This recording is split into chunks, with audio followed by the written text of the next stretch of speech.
It's been a long time since I worked at the petrol station, and although I've kind of lightly talked about some of the stories from back then, I didn't say too much because at the time the place still existed as it was.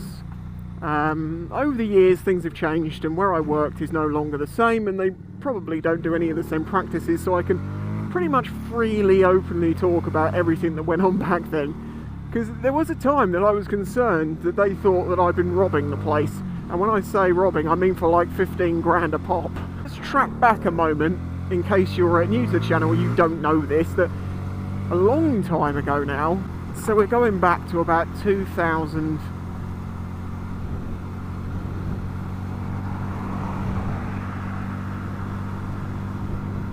I'm doing 45 in a 40, and you just chose to do that.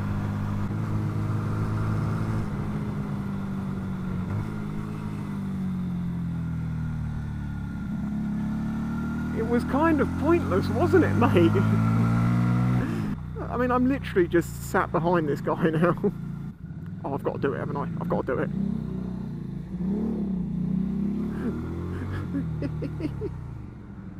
Go on. Oh, right, sorry, back on track, the story. So, as I say, assistant manager in a petrol station, sold cigarettes. We had cigarettes on the counter, you know, but like behind where you go and pay, you'll have like the wall with the little springy things where you have all the cigarettes there, and that's where people buy them from. Well, a lot of shops will have a bigger stock than that, and they'll have a safe as well, and we basically had this electronic safe that was time coded, so it could only be opened between certain times in the morning to restock. Then one night we got robbed, basically, and there's like a big metal shutter that pulls down over this, you know, with a lock. It's the classic thing you see in shops. They're not that strong, and sure enough, someone broke in through the back door of the shop and stole all the cigarettes, and they were quite efficient about it. They brought a blanket with them, they put it on the floor underneath the cigarette thing, and then just pulled all the cigarettes onto the floor into the blanket, picked up the blanket and ran off with it. And I think that was about 12 or 13,000 pounds worth of cigarettes stolen. People love stealing cigarettes, obviously, because they are super easy to sell. You know, pubs, clubs, anywhere, you offer someone some cheap cigarettes, just say it's duty free, they're not going to question it. So it's a very saleable item, which isn't too heavy and gets you a high profit, which is why these people, over the course of a couple of years, broke into our place like 5 times.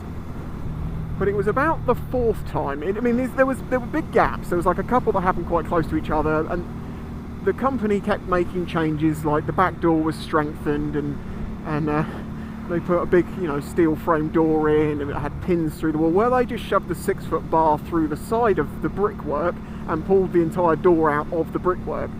Very strong door on the floor, completely locked up, brickwork, yeah. So as I say, this has happened a few times. There's no particular pattern to it. They're obviously keeping an eye on things, and then just... I wasn't expecting... I thought that was like I thought that was an adrenaline for a second, but it had a 2-stroke in it. It must have been a KTM. We got broken into so many times, I was just expecting it to happen, and I was making really big points of making sure we do these security things, make sure we put these away, make sure we don't have too much out and stuff. But for some reason, and it's just been too long for me to remember why, my manager wanted to have it absolutely crammed full of cigarettes. And then when it was full, like the little things were full up, she would then put more on top, like cram them in.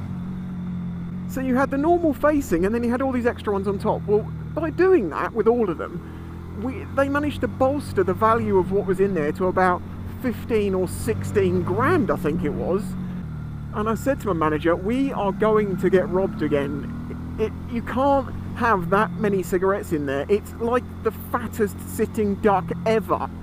You know they're going to come back, just because we've now... Oh, by the way, that's the thing. The back door, these criminals were pretty clever. Like, they took the back door out the first time. Other times they actually cut the alarm lines, so they like kind of knew what was going on in the place.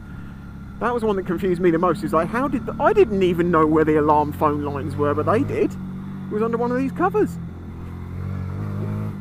But anyway, yeah, so eventually, because they kept going through the back door, they bricked the back door in. It was a fire escape in a petrol station that had no fire alarm, and they bricked up the back door. I have talked about that bit on video before, I know, because that was just... I remember saying about how I took the fire exit sign off the door they'd taken out and stuck it on the brick wall. I was not happy. Apparently the fire marshal said it was fine. a building with only one door in and out, which goes onto a forecourt, and it's a petrol station. No, I don't think that was a good idea. I really don't. So as I say, it's stuffed full of cigarettes. It's the fattest cow just sitting there, waiting to be picked by someone. And as I say, I was warning my manager saying, look, we're just going to get robbed again. We don't want to have that much stuff in there. They can't get in the safe, so just let's have a bare minimum here. And then if we do get broken into again, they're not going to get as much. And they didn't want to go with that. Well, a few days later, on my day off, the place got done over again, and they say they got the mother load, as it were, because they'd filled that thing up. My manager got an absolute bollocking over it, because there shouldn't have been that many in there, and I told her not to do it. The conspiracy theorist in me, many years later, is starting to make me think, what if they were in on it, and that's why they were filling it? Jesus Christ, they well could have been. I mean, no, they were lovely, very kind, caring people, but that doesn't mean that they didn't nick them themselves or to be some way organised with it. Well, I don't want to cast aspersions to my old stuff, but it makes more sense. Why the hell did she keep filling it up? And anyway, yeah. So as I say, that's kind of what happened, and I was concerned that they were going to think that I did it. Of course, I didn't, and I just, you know, I'm like, well, the innocent should be okay. And to be fair, I wasn't even asked any questions. The police didn't really care. You know, it'd been done so many times by that point, they just go, oh well, insurance. The company was going mad about it, because if you think about it, if you lose, well, I think it was 5 break-ins in total. One was for a couple were definitely over 10 grand's worth. So you were talking a minimum of what, like 55 grand's worth of cigarettes that were stolen over the course of a couple of years. 55 grand gone. I'm in the wrong lane.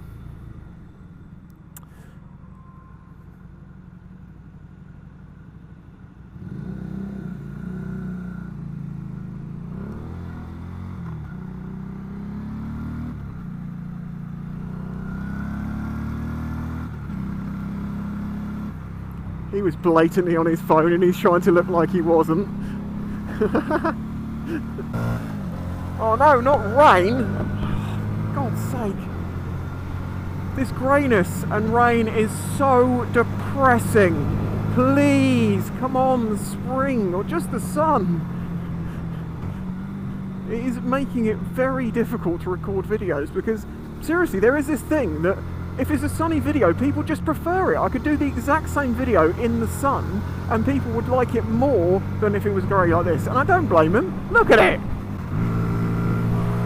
Oh man, I ain't got that much power! Come on!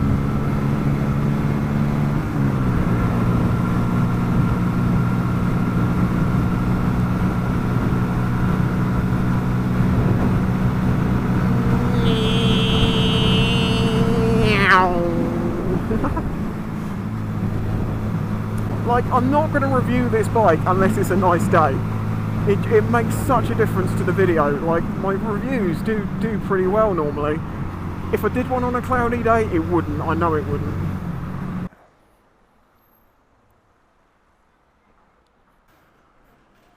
Fresh. Oh, Jesus.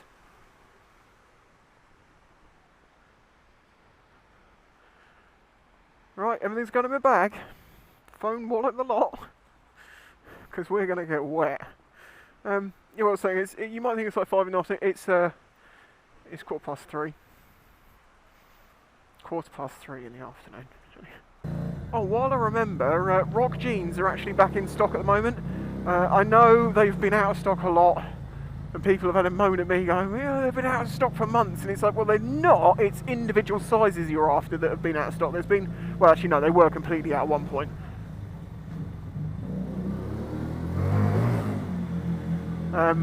But they have stock in now. I can say that much. I think it's all in black, though. Oh, God, this is disgusting. Oh, God, this is... How are you supposed to run a motovlogging channel in the UK in the winter? I do not know. Not unless everything's like massively pre-recorded and you've got tons and tons of stuff from the summer. As I say, I really... Like, can you just, like... Trying to block me is not going to work. I really did enjoy working the petrol station. It didn't pay very well. I did stupid hours. I was totally underappreciated, and I ended up getting demoted for making cat noises for a plastic cone. I have done videos on this, and I am not joking. This is the problem, you see. I have a good memory for what I've done videos on, and I've done about 1,400 and something videos over the past 8 years. Some of the best stories, people will never hear because I've already told them on video in the past. And I'm like, oh, I've done that. I'm not going to do it again. You know, people are going to be like, I've already seen that. But then I've got the feeling probably the majority of you are going to be like, I didn't even know you worked in a petrol station. Obviously, other than the few of you who have been here since like back then, or have been through and watched loads and loads of my videos, or all of the videos from the past. May, you're one of them. Oh, this is just lovely. I don't get how people could live in places like California, you know, warm, weather doesn't change too much, you know. Does it rain about 5 days a year? So there you go, that is the story of when I was an assistant manager on a petrol station. We kept getting robbed, and I was concerned that they thought it was me. And now, literally while making this video, I'm suddenly like, I wonder if it was them. Because it was only a few years after that they seemed to retire and disappear. If you're watching this and it was you, well done. I didn't have a clue. It was the perfect crime. Anyway, huge thanks to my Patreon supporters, and a huge thanks to the people who've recently joined.